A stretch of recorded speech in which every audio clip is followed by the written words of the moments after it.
They thought a family name could protect them. They believed paper and ink could outlast death. But when the Holloway family opened their records, the pages turned to ash by themselves. Every name written inside was consumed, and every soul tied to that book soon followed. The frame opens on the rolling hills of rural Virginia.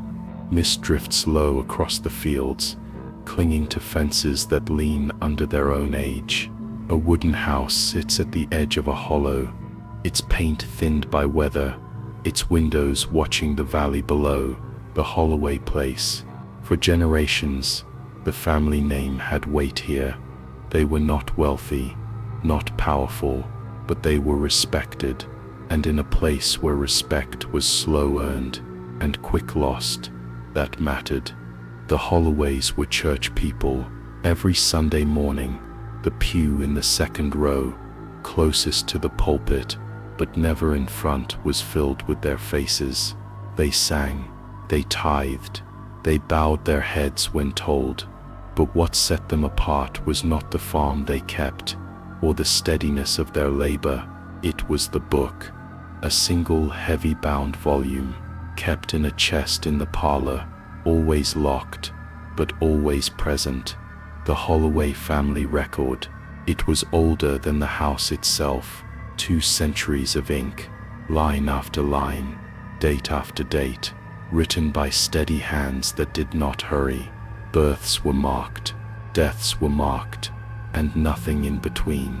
No marriages, no stories, no recollections of harvests or wars, only beginnings and endings. The Holloways treated the record as holy. When a child was born, the entry was written before the baby was even baptized. When a man died, the family gathered not first in grief, but around the record's table, where the page was turned. The ink was black, the script was plain, but people whispered about it, because blessings never seemed to follow its entries, only burials. Neighbors noticed. A calf born to Holloway stock wouldn't survive the winter. A son carried to term would not reach 20. A mother's smile faded too soon. For each new name, a coffin seemed to follow, and yet they never stopped writing. The record demanded it. Even the church, at first hesitant to involve itself in what seemed like a private ritual, eventually folded the book into the rhythm of its blessing. Pastors would stand in the Holloway parlor. They would bow their heads. They would pray over the pages. But something wasn't right. The paper had an unusual quality. No foxing, no brittleness. Each sheet lay flat and smooth, as though it had been pressed yesterday. The ink too seemed impervious to time. Entries from the 1800s looked no different than those written in the 1950s. And then there was the handwriting. It never changed. Different hands held the pen. Different generations bent over the page. But the letters were always uniform, identical in their spacing, identical in their shape, as though the record itself taught the writer how to write. A child born into the Holloway line might learn to form their letters slow and crooked at school, but on the day they were old enough to hold the quill above the record, their hand would steady, their script would match, and from that day forward it always would.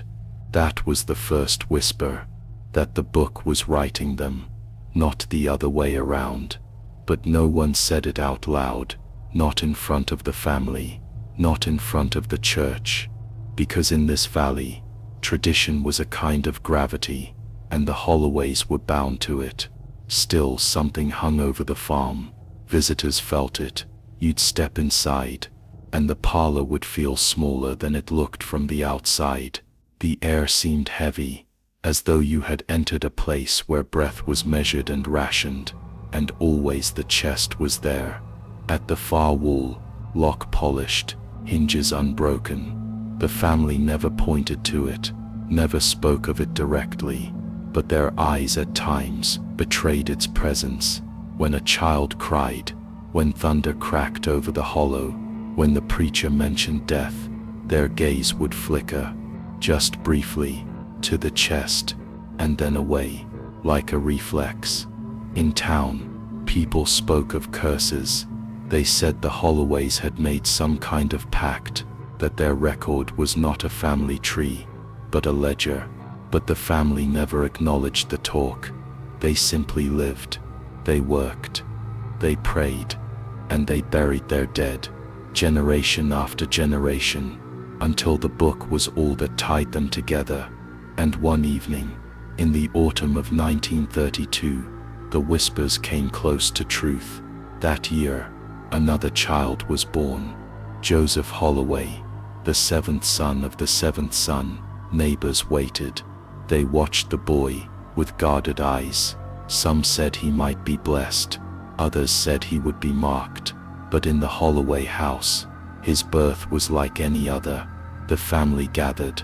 The chest was opened. The book was drawn out, and the entry was written. The ink dried smooth.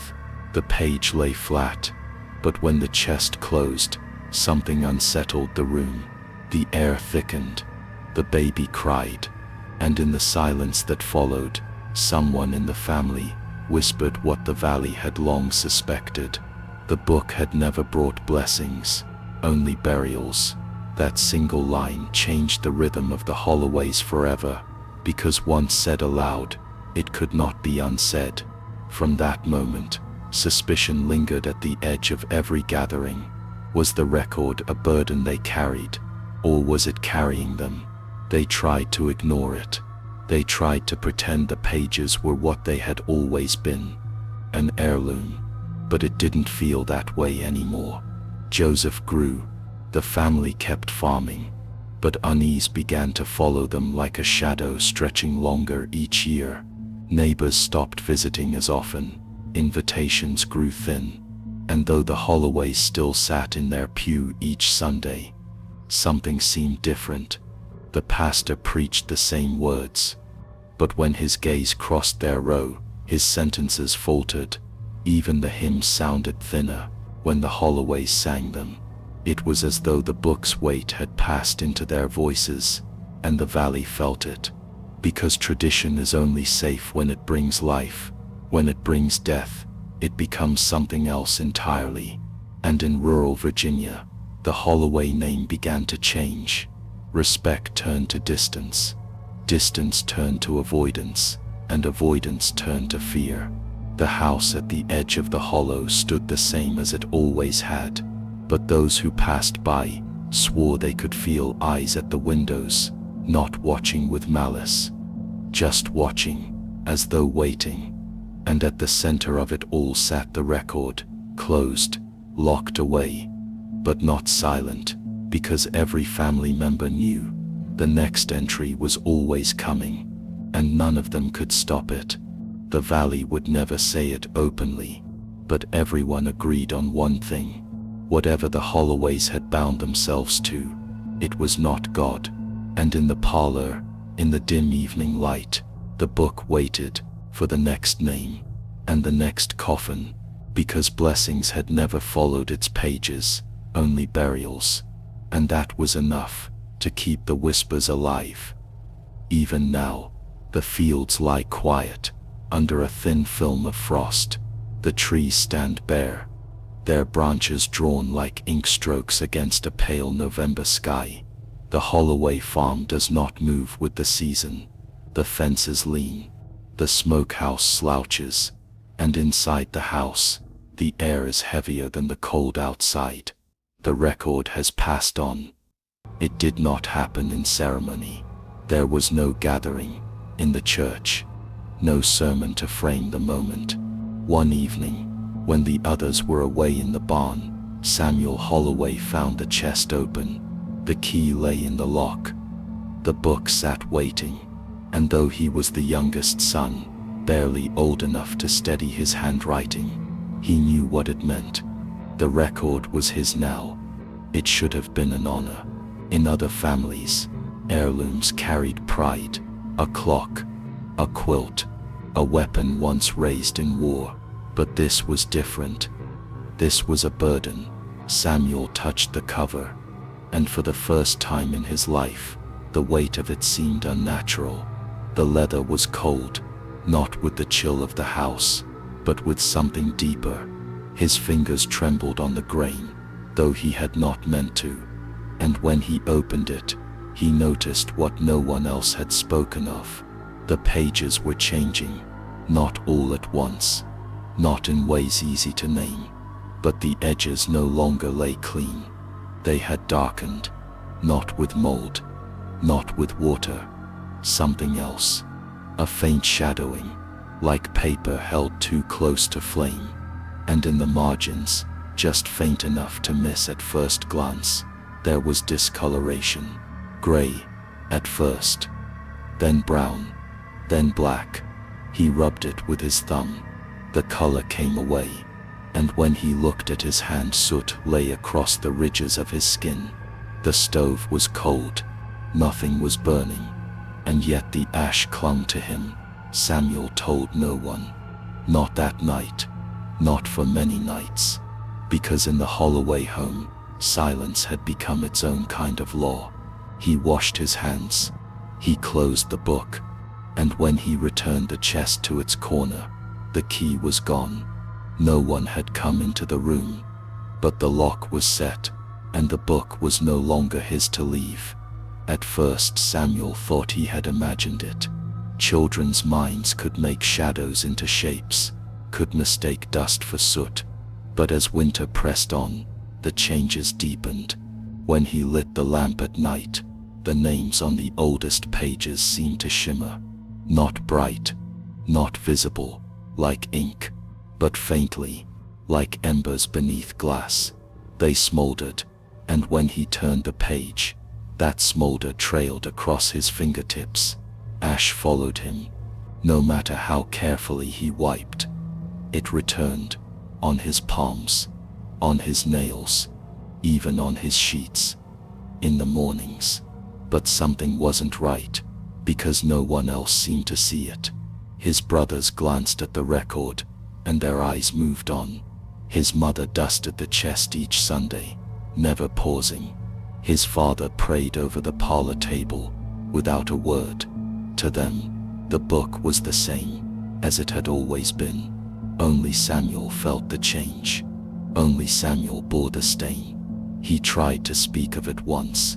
A broad-shouldered man, graying at the temple, whose sermons were sharp but predictable. As the plates were cleared, Samuel leaned close and whispered. He told him about the soot, about the glow. The pastor's smile did not falter. He patted the boy's arm, slow and heavy, like a farmer calming an anxious colt, and he said what men of the cloth always said when confronted with things they did not want to name: superstition. A child's mind playing tricks. The world was full of nonsense, he said. The faithful must be steady. He told Samuel to pray. He told him to sleep, and that was the end of it. But Samuel could not sleep. The more he prayed, the more restless he became, because the smoldering grew stronger. By late December, the names from a century past burned more visibly. At night, when the room was dark, he could make them out from across the parlor. The letters glowed faintly, no brighter than a coal in its dying breath, but there, and when he leaned close, he swore he could smell it. That acrid scent of paper singed at the edges, but no smoke rose, no fire came, only ash, always ash. Samuel began to avoid the parlor. He lingered in the barn, where hay dust filled the air, and the animals shifted against the beams. He walked the fields until his shoes tore through their soles. He sat by the creek, listening to the winter water slide beneath sheets of ice. But no matter where he went, the soot followed, on his hands, on his clothes, and when he brushed his pillow before bed, the black streaks returned. It wasn't only ash, it was inheritance. He knew it now. The book had chosen him, and nothing, not work, not prayer, not silence, would set him apart. The breaking point came quietly. One night, he opened the record with the intent to prove himself wrong, to see the pages as plain paper once again. But as he flipped through the names, he stopped, because one of them was warm, not the ink, not the page, the name itself, his great-grandfather's. He pressed his fingertip against it. Heat passed through him. He drew back, startled, and saw the faintest trail of smoke rising from the letter H. It curled into the air, dissolving before it reached the lamp's glow, and that's when he heard it, not loud, not distinct, just a sound in the grain of the paper, a breath, as though the name itself was exhaling. Samuel shut the book. He locked the chest. He did not return for 3 days, but he could not stop thinking of it. The warmth, the smoke, the breath, as if the dead were not gone, as if they lingered, pressed into the page, waiting. By January, Samuel had stopped speaking of it entirely. His father noticed the silence but said nothing. His brothers mocked him for his distant eyes. His mother sighed when she washed his soot-stained shirts, but no one else touched the record. No one else opened the chest. It was his alone, and in that aloneness, suspicion grew. Had it always been this way? Had the book always burned, only hidden from others? Or had it chosen him for reasons he could not name? At night, he lay awake listening for it. The faint exhalations, the sound of names smoldering, and each time he swore he would resist it, but each time curiosity drew him back, until horror began to take root. Because now, when he turned the pages, he realized the smoldering was not random. The newer the death, the brighter the glow. It no longer belonged to the chest, it belonged to him. And as he carried it back to his room, ash fell across the hallway floor in soft, crumbling lines. No one else woke, no one else saw, but Samuel knew what was happening. The inheritance was his, not of land, not of wealth, of ash, and as the winter wind pressed against the farmhouse walls, he sat alone in his bed, staring at the names that refused to rest. By morning, his fingers were black. By evening, his lungs tasted smoke, and when he shut his eyes, he saw the pages still. The record did not sleep, and neither did he, because something inside him had shifted.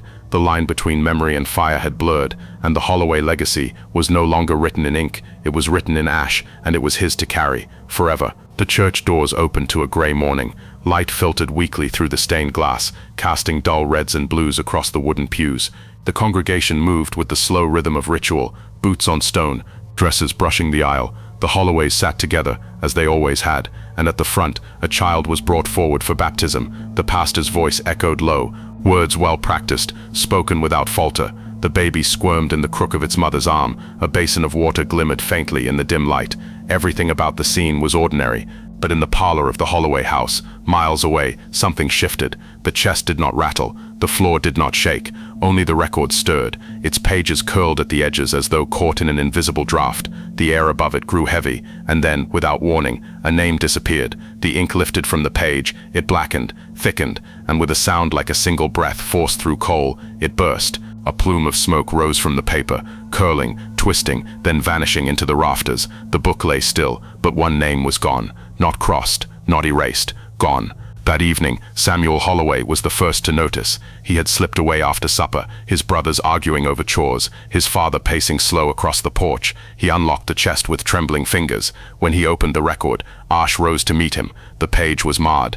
At the center, where once there had been a name, his uncle's, the one who had carried him on his shoulders as a child, there was nothing, only a faint scorch mark, the edges brittle, as though touched by fire. Samuel rubbed his hand across it. Black powder clung to his fingertips. He whispered the name to himself, once, twice, as though speaking it might restore it, but the page remained blank, and when he shut the book, he felt certain the silence around him was listening.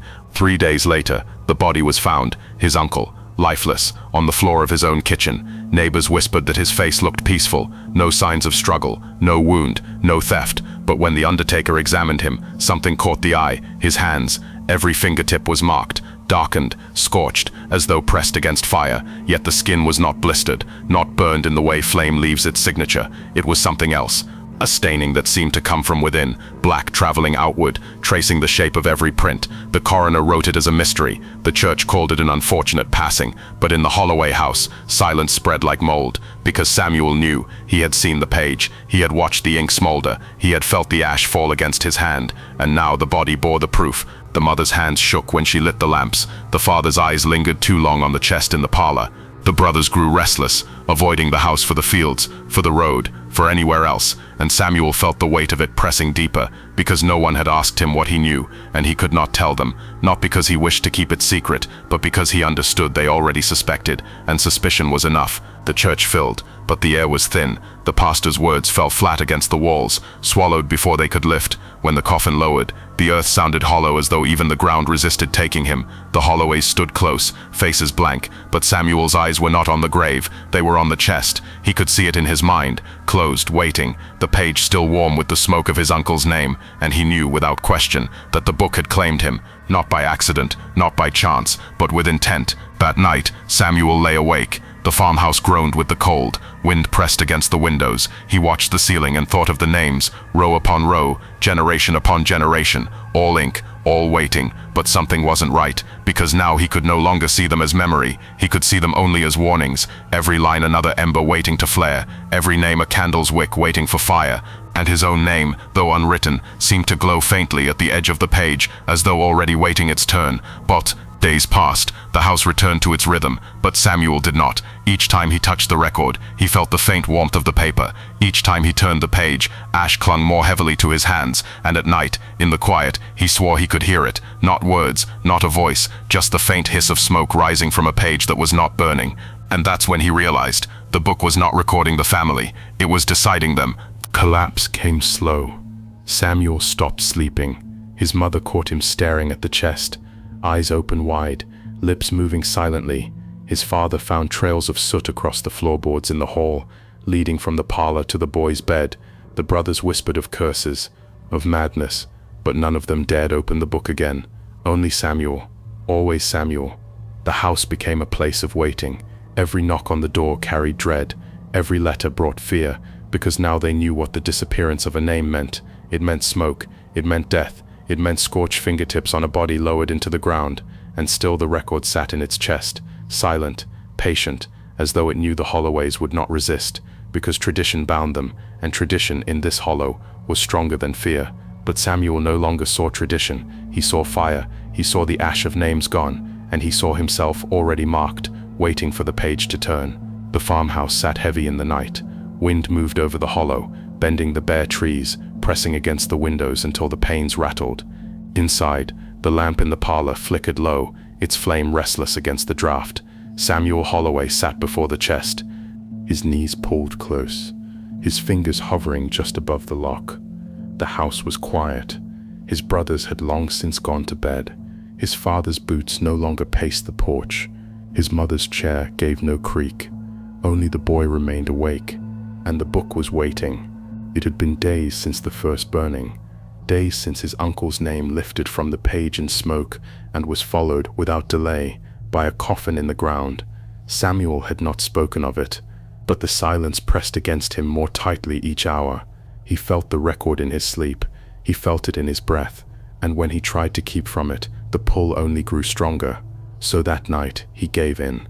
He turned the key, he opened the chest, and the smell rose to meet him, not of dust, not of wood, but of smoke, thin, acrid, faint enough that another might dismiss it, but Samuel could not, because he knew it was not the house he was smelling, it was the paper. The pages shifted as he opened them, no draft stirred, no hand turned them, and yet they moved, just slightly, as though something beneath the paper had taken a breath. Samuel laid his hand against the record to steady it, and that's when he heard it. At first it was nothing more than a murmur, a hush just beyond the edge of sound, but as his palm pressed against the page, it grew clearer.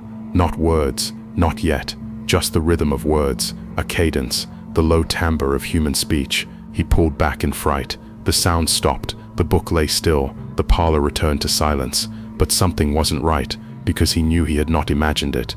The next night, he tried again, this time slower.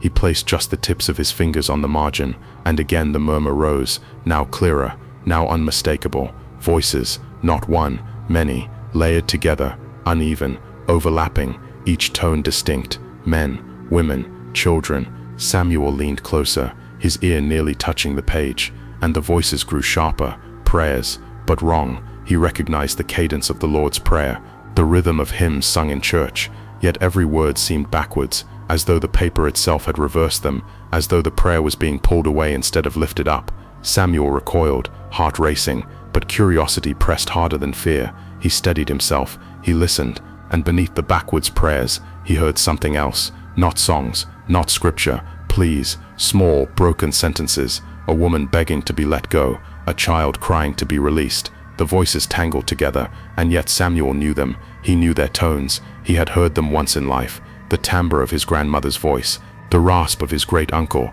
even the lilt of a cousin long buried. Every whisper matched a family member laid in the ground. Their prayers had not ended with their breath. They had been caught in the paper, and now they spoke through it.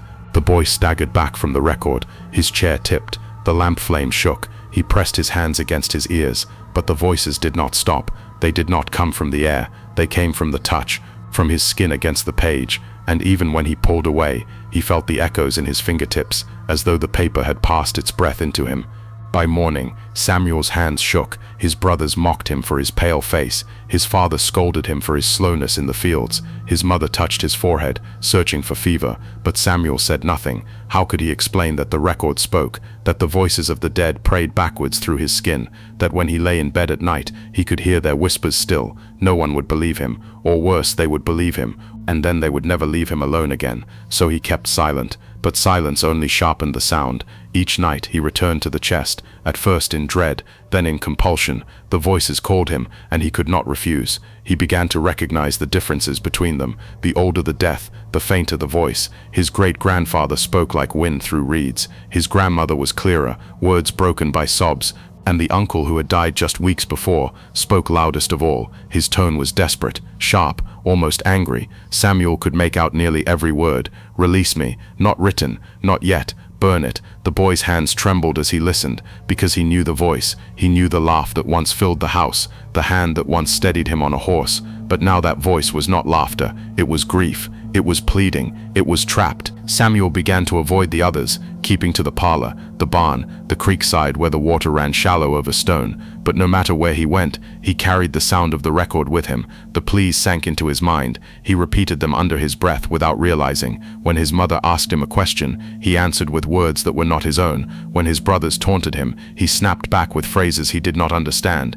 And when his father placed a hand on his shoulder, he flinched as though burned, because the only touch he trusted now was the paper that whispered to him, that begged him, that mocked him. At night, the voices grew bolder, no longer just murmurs. They rose as a chorus, backwards hymns, distorted prayers, layered over the cries of release, and beneath it all, one sound grew constant, a low guttural hum, not words, not song, just a vibration, as though the record itself were alive, breathing through the paper, waiting. The breaking point came in silence. Samuel pressed his hand to the record one night, desperate to know more, desperate to prove to himself that he was not mad, and a single voice cut through the rest, sharp, clear, his uncle's, speaking forward now, not backward, speaking plain. Samuel.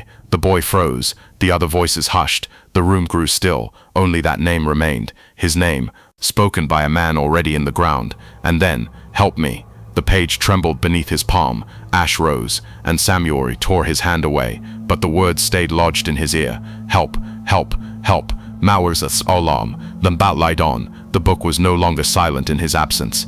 Even with the chest closed, he swore he heard the faintest whispers drifting from the parlor. He lay awake, covers pulled to his chin, listening as his dead relatives prayed and pleaded in voices only he could hear. The record had once held their names, now it held their breath, and he could not escape it. The farmhouse became brittle with tension. His father's temper snapped in small bursts. His brothers kept their distance. His mother wept when she thought no one was near. No one dared open the chest, but all of them glanced toward it in passing, as though they knew something inside had shifted.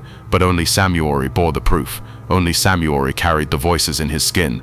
And he knew, with growing certainty, that they would not stop until someone answered, until someone released them. But how do you free the dead? How do you silence a book that will not close? Samuel did not yet know, but he knew one thing. The whispers were growing louder, and the next time he placed his hand upon the record, he feared the voices would no longer beg, they would command, and he would not be able to resist. Libor, stone walls leaning inward with age, a roof gone soft with moss, the bell tower silent, its rope long since frayed. It was here that Samuel was sent. A quiet errand, his father said, "Bring bread to the priest," nothing more, but Samuel carried more than bread. He carried the record in his thoughts, its voices still whispering through his hands, and the boy could not look at the chapel without wondering if the walls knew, like the cold of stone that had been holding silence for too long.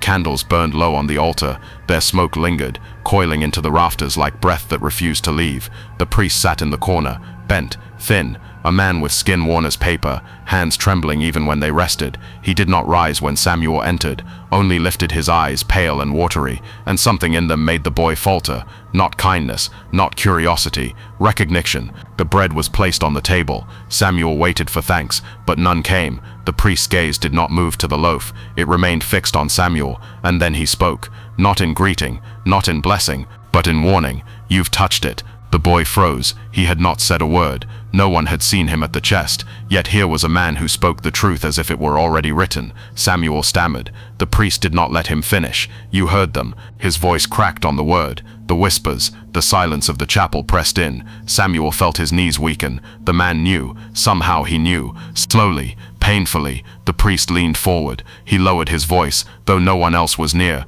and with the steadiness of confession, he told the boy what no one had spoken aloud. The Holloway record was not what the family believed. It had never been a book of remembrance. It had never been a place to honor the living or the dead. It was a binding, not a blessing, not salvation, a seal. Years ago, when the record was first brought to the church, he had been called to bless it. That was the story given, a priest's hand, a priest's words, and the book would carry the family in holy witness. But that was not the order he received. He had been told to seal it, not to sanctify it, not to lift it into light, but to lock it, to trap what stirred inside. His hands trembled as he recalled the day. The chest opened, the book placed before him. Already it smelled of smoke. Already the pages seemed too heavy, as though soaked in something more than ink, and when he touched it, he felt a faint vibration, not a sound, not a movement, a pulse, like a heart, but not alive. Something held.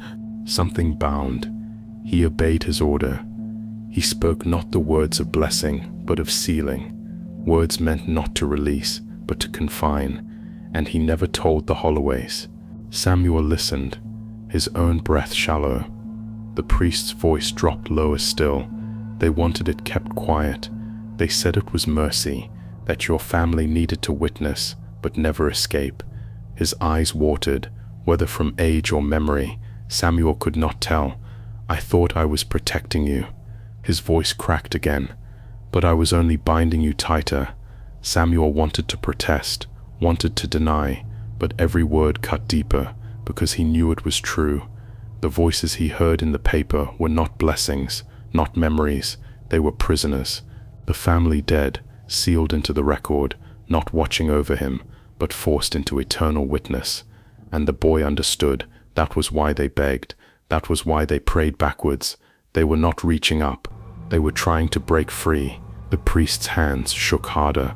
"I should have burned it." His whisper cracked into a sob. "I should never have obeyed," but he had obeyed, and now the Holloways bore the weight. Generation after generation, each name entered, each life recorded, each voice trapped in turn. The priest gripped the table, his knuckles bone white. "Don't let them make you write in it, boy." The words fell heavy, a command, a plea. Samuel nodded, though his stomach churned, because he knew the record would not wait. It was already calling him back. The chapel seemed darker as he turned to leave. The candles flickered low. The shadows bent strangely across the stone, and for the first time, Samuel noticed that the walls bore faint marks, scratches, crosses carved into the mortar, as though someone had tried to ward off what lingered here. The priest would not meet his eyes again. He only stared at the altar, as if he feared to look directly at the boy. Samuel stepped into the night air. The field spread wide, the house a dim shape against the horizon, the chest waiting inside, the voices waiting within it, the words of the priest echoing louder than the wind. Not a blessing, a seal, not preservation, binding, and Samuel felt his chest tighten, because the more he tried to resist, the more he understood. The record was not just a book, it was a prison, and the Holloways were its jailers. But something wasn't right. The boy felt it before he reached the house, a faint hum in his ears, like the sound of the record carried on the night air, and then, as his hand touched the door, he heard it, a whisper, not from inside the chest, not from the chapel behind him, from his own breath, words spoken without his will. backwards, twisted, as though the book had already begun to speak through him, and Samuel knew then the warning had come too late. The night pressed heavy on the Holloway house. Every lamp was lit, every curtain drawn, but still the family gathered close, their eyes drawn again and again to the table where the record lay, its cover blackened, its corners curled like scorched bark, and the air around it faintly warm, as though the book itself carried an ember inside. They had tried, again and again, to correct it. The missing names, the lines that had burned away in sudden bursts of smoke. They had dipped pens in ink, they had whispered prayers, and they had written, letter by letter, stroke by stroke, but the parchment resisted. The names slid back into ash before the words were finished. The letters broke apart, curling, melting, and the smell of singed hair filled the room. At first they thought it was the ink, so they tried another and another, but no matter what they used, charcoal, graphite, even blood from a pricked finger, the result was the same. The parchment flared, the names vanished, and the heat left blisters across their fingertips. But something wasn't right. The flames did not consume the whole page. They consumed only the words that tried to return, and Samuel was the first to notice. Where the names disappeared, the parchment grew darker, as if each attempt only fed the burn. The family gathered around the table. Voices rose, sharp and panicked. Some demanded they stop, others insisted they must try again. If the record could erase the dead, could it not erase the living? Could they not rewrite themselves into safety? The thought spread quickly, a desperate hope, but as soon as it was spoken, the room fell to silence, because every pair of eyes turned downward, to where faint light was growing. The living, not the dead, shimmered on the page, at first faint, like candlelight through thin cloth, but brighter with each heartbeat. Their own names, already written, already claimed, and that's when he heard it. Samuel's father leaned close, hand trembling as he brushed the glowing letters. The sound was soft, almost nothing, but he swore he heard the faint hiss of fire, as if the names themselves were smoldering, waiting for air. Panic spread through the room. One aunt clutched her throat, a cousin backed away from the table, muttering prayers under his breath. The youngest Holloway boy wept, his small voice carrying the question none dared answer. If our names are already there, what happens when it burns? The attempts grew more frantic. A knife scratched through the parchment, carving out letters. The page healed. The names reappeared. An iron brand was pressed to the surface, glowing hot. The book hissed, but when the iron lifted, the letters glowed brighter, as though the fire only fed the claim. The family began to fracture. Some refused to touch the record again. They swore it was a curse, a trap, a thing that demanded obedience. Others argued it must be endured, that the Holloways had been chosen, set apart by God, and their suffering was the price. But Samuel saw something different. The glow did not look holy, it looked hungry. The record remained on the table, its light casting faint shadows that danced across the walls. Each Holloway saw their own name glowing there, alive, unfinished, and yet already promised. Some wept quietly in corners, some sat rigid, staring into the flame, but none could look away.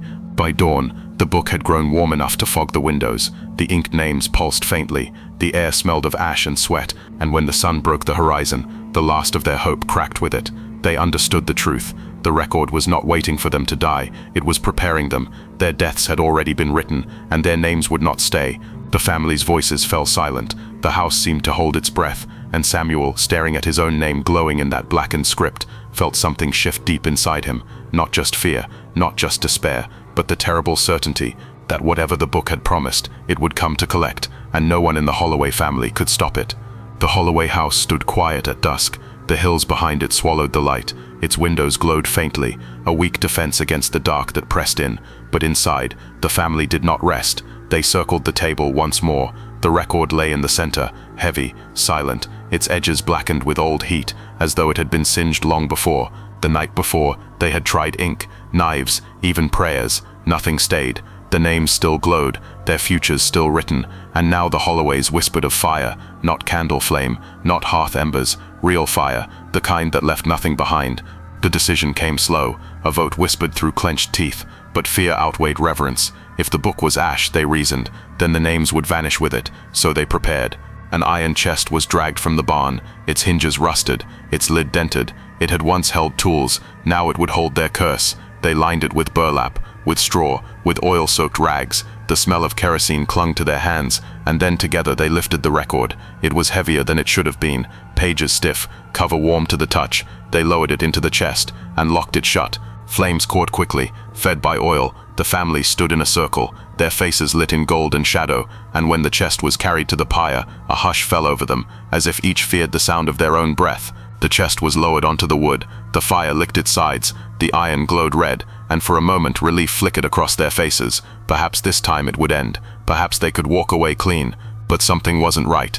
The flames spread fast, too fast. They leapt from log to log, from straw to fence post. The air grew thick with smoke, and still the chest remained, not glowing hotter, not warping. Its surface stayed cold. The fire bent around it, as though it refused to touch. Logan was the first to see the fire spreading. The barn side caught, then the porch rail. Within minutes, the Holloway home itself was rimmed with flame. Panic broke the circle. Buckets of water were thrown, blankets beaten against sparks. But the fire did not behave like fire. It moved with direction. It hunted the walls. It filled the house. And that's when he heard it. Samuel's cousin swore the crackle of the fire carried voices, not the chant of flame, not the roar of burning wood, but the sound of names, their names, spoken one by one. Inside the house, the fire spread to every room. Curtains dissolved in seconds, chairs folded into ember, but still the iron chest sat untouched in the yard, the fire curling away from it. The Holloways could only watch as the blaze consumed their home, while the thing they meant to destroy sat whole and waiting. By dawn, the fire had burned itself quiet. The house was gone, walls collapsed inward, beams left black and skeletal against the pale sky. The yard was a bed of ash, but in the center of the ruin, one thing remained, the chest, cool, unmarked, its lock unbroken. They opened it with shaking hands, the hinges creaked, and inside, the record lay as it always had, not scorched, not blackened, its cover smooth, its pages intact. The only sign of fire was the faint smell of smoke that seemed to seep from within. The Holloways stood in silence. No one dared speak. No one dared touch it. Their house had been reduced to ruin, their possessions to ash, but the record endured, as though it had been waiting, as though it had wanted the fire, and Samuel felt the truth sink into his bones. The book could not be burned, it could not be destroyed, and now, with their home gone, it was the only thing left standing. Dust drifts in thin beams of light, soft as falling ash. Somewhere deeper in the archive, paper shifts. The historian was not a man of superstition. He was a man of records, dates, wills, property deeds. He trusted the written word, because paper does not lie, ink does not embellish. But when he was handed the Holloway record, he hesitated. The cover felt strange beneath his fingertips. Not dry, not cracked, the way old leather usually yields. It was smooth and cool, as if the years had passed around it, not through it. He set it on the table. The wood groaned, and though there was no breeze, the candle flame leaned low. At first it seemed what he expected. Names inked in careful hands, columns of births, columns of deaths. The Holloways had kept their record as sacred as scripture, but something wasn't right. The ink, though written across 2 centuries, was all the same shade, dark, unfaded, as if it had been written yesterday. He flipped further, expecting genealogy, expecting marriages, expecting land exchanges, but the pages changed, blank, dozens of them, and then he saw it. Pressed into the fibers of the parchment was a face, not drawn, not inked, pressed, as though someone had leaned into the page, and the paper had remembered. The historian leaned closer. The features were faint, the hollow of an eye, the curve of a mouth. He thought perhaps it was a watermark, an old printing trick, but then the flame shifted, and the face moved. He pushed back from the desk. The chair scraped hard against stone. He stared at the page, unblinking. The mouth was still now, the eyes empty, but when the candle quivered, the lips seemed to part, as if whispering, as if begging, and then he turned the page. Another face, different, older, drawn tight with grief. The candlelight danced, and its mouth trembled too, and then another, and another. Each page bore not words, but impressions, as though the book itself had pressed their final breath into parchment. The historian's hands shook, but he could not close it. Something compelled him forward, something demanded he see. He began to recognize them, the Holloways, but not as they were in portraits, not as they were in memory. They were as they had been in death. The matriarch, lips burned at the corners, the eldest son, eyes wide with smoke, the youngest daughter, her cheeks blackened. He felt the weight of their gaze. Every page carried another face, not hundreds, not thousands, but enough to fill the silence of the room. And when he lifted his head, the air had changed. The archive no longer felt still. It was crowded, the hush of breathless witnesses pressed close, watching, waiting. He touched the parchment again, and it was warm, not like paper, not like leather, but like skin. The historian stood. The chair toppled behind him. He wanted to flee, to shut the book, to lock it away, but he realized something that stopped him cold. There were still blank pages left, empty, waiting, silent, and that's when he heard it. A voice that wasn't there, not spoken in air, but vibrating through the parchment itself. It was faint, but clear, his own name, spelled the way he always signed it, drawn from his own hand. The candle guttered, the faces shifted, and every set of eyes turned toward him. He could not breathe. He closed the record at last, but the sound lingered. His name breathed again and again, not from one page, from all of them, and when he looked at his hand, ink had stained his fingertips, black, sharp, as though he had been writing, even though he had not. The historian staggered back. The book sat cold and calm, unmoved, but he could not unsee what he had seen, and he could not unhear his own name, whispered in the breath of the dead, because the blank pages remained, and they were waiting to be filled. The camera drifts across polished wood, a long corridor. Portraits of bishops stare down in silence. Candles flicker, but no wind moves them. The Holloway record had not been left in the hands of the historian for long. Within days it was taken, seized by church officials, removed from public sight, locked behind carved doors. They called it a forgery, a deception, the work of witchcraft, but something wasn't right. The men who handled it were not strangers. They were trusted clerks of the diocese, archivists, librarians, men who had given their lives to cataloging scripture. They carried the book carefully, draped in cloth, as if it might stain their hands. In official reports, they wrote in confident ink that the Holloway record was counterfeit, that it bore the marks of pagan influence, that it could not belong to the house of God. Yet behind closed doors, their hands trembled. Witnesses described the smell of smoke, not from hearths, not from candles, from their clothes. The scent clung to them, even after washing. One clerk, named Fielding, was overheard late at night. He told another that the book breathed, that when he touched it, it seemed to rise and fall, as though lungs were trapped beneath the leather. The others laughed. They told him to pray. They told him to fast. They told him to keep his silence. But within days, Fielding was found dead. He had collapsed at his desk, slumped forward. His quill snapped beneath his weight. The wood of the desk was blackened beneath him, as if scorched by fire, and when his body was turned, his flesh was burned through, charred, as though he had been caught in a blaze. But no fire had touched the room. The shelves stood intact. The papers were unharmed. The candle beside him still stood, unburned. The church said nothing. The death was written as sudden illness. The records were sealed. The family was silenced. But something wasn't right. The Holloway book remained in its chest, locked in the archives. Yet when it was opened the next day, Fielding's name was there, pressed faintly into the last pages, not written by ink, but rising from the parchment itself. The second clerk was named Grayson. He had sworn not to open the book again, but he was summoned, ordered to take inventory, to prove that nothing had been lost. Hours later, his screams were heard. When the door was broken down, he too was found at his desk, his body rigid, his face contorted in silent agony, the wood beneath him blackened, the smell of burned hair filling the room, and in the book, his name had appeared. The church grew quiet. Meetings were held. Reports were written. The word witchcraft was whispered louder than before, but always behind locked doors, never from the pulpit. The congregation was told nothing.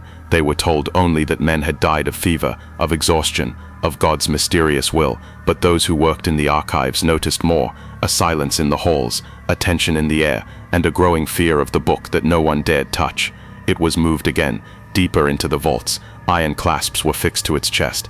The seal of the church pressed into its lock, yet it did not stop. One by one, the clerks who had handled it disappeared. Some were found burned, some were not found at all, but their names appeared, each one pressed into those last blank pages, cold, unfading. The church did what it had always done. It hid the record. It buried the truth. It locked the doors tighter. It told the world nothing. But silence cannot erase the smell of smoke. It cannot erase the blackened wood. It cannot erase the names that continued to rise, faint and unbidden, in a book no flame could destroy. And that's when the officials began to realize they had not confiscated it. It had chosen to be there, and the blank pages were not running out. They were waiting, patient, for more. The camera lingers over a hollow frame of timber. Blackened beams rise against the sky. The earth is scattered with ash. The Holloway home no longer stands. What remains is only a shell. A scar in the soil, walls burned through, rooms collapsed inward, silence where voices once echoed, children once played in the yard, chickens scratched the earth, meals were shared by firelight, but now there is no laughter, only soot, only silence. The fire that consumed it left nothing recognizable. Chairs were reduced to splinters, glass shattered into dust, the stones of the hearth cracked in the heat, but something wasn't right. Not everything was gone, not entirely. Visitors began to notice the way the air shifted, the way the ash never quite settled, as if something beneath it stirred. Neighbors spoke of strange sounds. On nights when the wind was still, they claimed they could hear movement inside the ruins, like pages being turned, slowly, deliberately, paper brushing against paper, though nothing remained to be read, and that's when they heard it. At first it was faint, barely a whisper, a thread of sound curling through the charred beams. It was easy to dismiss, the hiss of wind through broken boards, the scrape of animals burrowing beneath the rubble, but those who lingered heard more. The whispers formed words, not prayers, not verses, names, spoken softly, almost tenderly, as if waiting to be written. Some swore they heard their own. A farmer who passed the ruins on his way to market heard it first. He stopped, listened, and froze, because in the ashes, in the faint turning of phantom pages, he heard his name spoken back to him. He never passed that way again, but word spread. Others went to listen, some out of curiosity, some out of fear. They came at dusk, standing in silence where the Holloway walls had stood, each one left pale, unwilling to describe what they heard. One woman admitted it to her sister. She said she heard her father's voice. Her father had been dead for years, but there it was, speaking her name with the same tone he used when calling her to supper. She wept when she said it, and she never returned, but others could not stay away. They went again and again, drawn by something they could not explain. At first, they listened only for moments, but over time, longer. They lingered, waiting, searching. The whispers seemed to grow stronger the longer they stayed, and those who listened too long began to change. Their families described them as distracted, forgetful, drawn inward. They spoke less at table. They ate little. They wandered to the Holloway ruins, even when told not to, and when they returned, their eyes were hollow, as if they had seen something no one else could see. But something wasn't right. The book was never found, not in the ashes, not in the ruins, not in the soil beneath. The iron chest that once held it was gone. No trace of metal remained, no hinges, no lock, no clasp, as if it had never existed at all. And yet the sound of its pages lingered, turning, turning, turning, always turning. Some claimed the voices changed with the wind, that when the air was soft, the whispers were gentle, but when storms gathered, the voices sharpened, harsher, more insistent, as if demanding to be heard. One man dared to answer. He knelt in the ash, placed his hands against the scorched floorboards, and whispered back. The others who were with him fled. They said his voice mingled with the rest, that he called his own name, again and again, until it no longer sounded like him. When his family came searching the next morning, they found only a coat, laid neatly across a beam. The man himself was gone. The church issued no statement. The officials kept their silence. What had happened in the Holloway home remained unspoken, but the villagers knew. The families nearby understood. The fire had destroyed the walls, but not the book, not the names, not the presence that lingered in the ruins. Those who listened swore they heard the same pattern, the soft brush of parchment, the pause of a quill, and then the whisper of a name, always another name, always closer, and sometimes, if they listened too long, they would hear the faint scratch of ink, as if letters were forming, even though no hand was there to write them. The Holloway home stands empty, its windows open to the weather, its stones sinking deeper into the earth each year, but the ashes remain, the whispers remain, and the pages keep turning. Some say the names are nearly finished, that only a few blank spaces remain. Others say the book was never meant to end, that it does not wait for families, or priests, or clerks. It waits for anyone who dares to listen, and in the silence of that ruin, it waits still. Perhaps you've written your name somewhere, hoping to be remembered. Be certain the page will not remember you first.